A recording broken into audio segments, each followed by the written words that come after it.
ക്ലാസ്സുകളിലേക്ക് നമ്മുടെ സമൂഹത്തിലേക്ക് ഇറങ്ങിച്ചെല്ലാൻ വേണ്ടിയുള്ള ഒരു പദ്ധതി. നാളെ നമ്മുടെ ഭാവിയെ എല്ലായിടത്തും നമ്മുടെ സുരക്ഷിതമാക്കി തീർക്കാൻ, നല്ല ഒരു ഭാവി ഉണ്ടാക്കിയെടുക്കാൻ സഹായിക്കുന്ന ഒരു പദ്ധതിയാണെന്നാണ് എനിക്ക് തോന്നിയത്.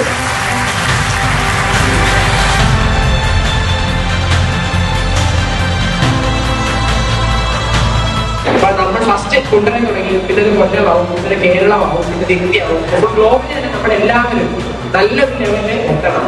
അതിന് ഫസ്റ്റ് നമ്മൾ ആരാണെന്ന് തിരിച്ചറിഞ്ഞ്, ഇത് നമ്മൾ എങ്ങനെ അതിലേക്ക് എത്തണമെന്നൊരു മാർഗം തിരിച്ചറിഞ്ഞ് പിന്നീട് നമുക്ക് ഇഷ്ടമുള്ള കാര്യങ്ങൾ ചെയ്യാൻ സാധിക്കും.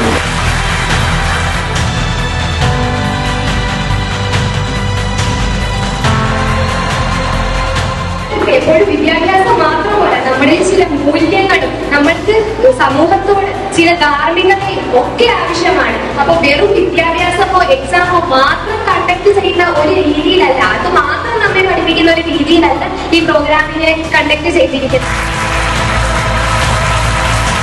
നമ്മുടെ ബഹുമാനപ്പെട്ട MLA ഇതിൽ എത്തുന്നുണ്ട്.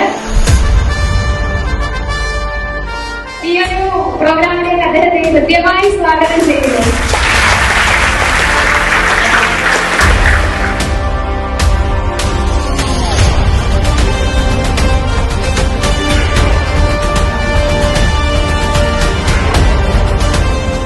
കണക്ട് ലീഡേഴ്സ് എന്ന് പറഞ്ഞാൽ എന്താണ്?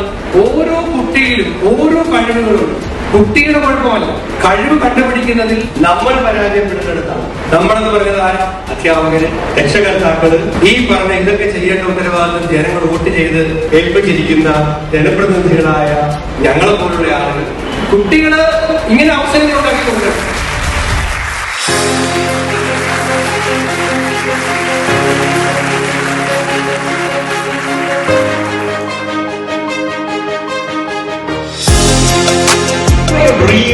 എന്തൊക്കെയാണെങ്കിലും നിങ്ങളുടെ സ്വപ്നം എന്തു ആയിക്കോട്ടെ, എന്ത് സ്വപ്നമായിക്കോട്ടെ.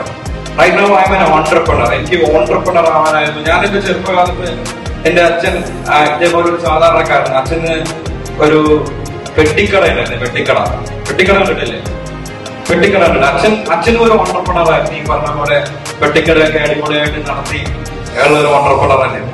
അപ്പം ആ സമയം തൊട്ട് എന്റെ മനസ്സിലുണ്ടായിരുന്ന ഒരു കാര്യമാണ്, ഞാൻ വലുതായാലും എനിക്ക് ഒരു ഓൺട്രപ്രണർ ആവണം എന്നുള്ളത്. എന്ത് തന്നെയാണോ നിങ്ങളുടെ ഡ്രീം, ആ ഡ്രീമിന് വേണ്ടി നിങ്ങൾ പ്രയത്നിക്കണം. ഡെഫിനറ്റ്ലി പ്രയത്നിക്കണം. നിങ്ങളുടെ ലക്ഷ്യം നേടാൻ ആഗ്രഹിച്ചിട്ടുണ്ട് എങ്കിൽ നിങ്ങൾ യാത്രം ചെയ്തുകൊണ്ടേയിരിക്കുക. നിങ്ങൾ ലക്ഷ്യത്തിലേക്ക് നീങ്ങണ്ട, ലക്ഷ്യം നിങ്ങളിലേക്ക് വരുന്നത് കാണേണ്ടത്.